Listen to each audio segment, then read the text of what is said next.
ചേട്ടാ ഇതന്നെ ഇപ്പൊ ചെയ്യണേ, നിങ്ങളുടെ പ്രൂണിങ് കഴിഞ്ഞില്ലേ? ഇത് പ്രൂണിങ് അല്ലടി, ഇത് ഒരു ചെറി ട്രീ ആണ്. അപ്പൊ ഇതിൻ്റെ അകത്ത് ഈ ചില്ലയുടെ ആംഗിൾ കണ്ടോ, ഇത് വളരെ ക്ലോസ് ആണ് ഈ ആംഗിൾ വന്നേക്കുന്നത്. ഞാൻ ഈ ചെറി ട്രീനെ സെന്റർ ഓപ്പൺ ആക്കിയിട്ട് ചില്ലകളെ ഇങ്ങനെ വിടാനായിട്ടാണ് ഞാൻ ഉദ്ദേശിക്കുന്നത്. അപ്പോൾ ഇതിൻ്റെ ആംഗിൾ കറക്റ്റ് ചെയ്യാനായിട്ട് ഞാൻ ചെയ്യുന്ന ഒരു ഇതാണ് നമ്മുടെ ഒരു ചെറിയൊരു പലക, ഒരു മരക്കഷ്ണം. അല്ലെങ്കിൽ നമുക്ക് ചെയ്യാവുന്ന കാര്യം ഞാൻ ഈ ചില്ലയുടെ തുമ്പത്ത് എന്തെങ്കിലും വെയിറ്റ് ആയിട്ട് ഒരു കല്ല് കെട്ടി തൂക്കിയിട്ട് കഴിഞ്ഞാൽ ഈ ചില്ല ഇങ്ങനെ വരും, ഈ ചില്ലയുടെ ഇങ്ങനെ വരും.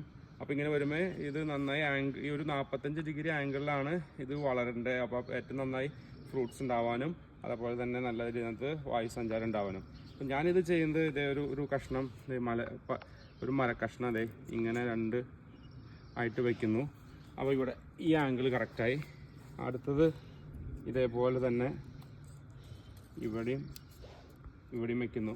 അപ്പോൾ ഈ ഒരു തുറന്ന ആംഗിളിനകത്ത് 45 ഡിഗ്രി ആംഗിളിനകത്ത് നിന്ന് കഴിഞ്ഞാൽ ചെടിക്ക് നല്ല രീതിയിനകത്തുള്ള സൂര്യപ്രകാശവും വായുസഞ്ചാരവും അപ്പോൾ അതുപോലെ നല്ല രീതിയിനകത്ത് ഫ്രൂട്ട്സ് ഉണ്ടാവാൻ ഇത് ഹെൽപ്പാവും. അപ്പോൾ ഈ ചെടിയുടെ ഒരു വളർച്ചയിൽ അതിൻ്റെ ചില്ലയുടെ ആംഗിൾ വളരെ ഇമ്പോർട്ടൻ്റ്. അപ്പോൾ നമുക്കിങ്ങനെ ചെയ്താൽ നല്ല റിസൾട്ട് ആയിരിക്കും ചെടിക്ക്. ഇത് അടിപൊളി.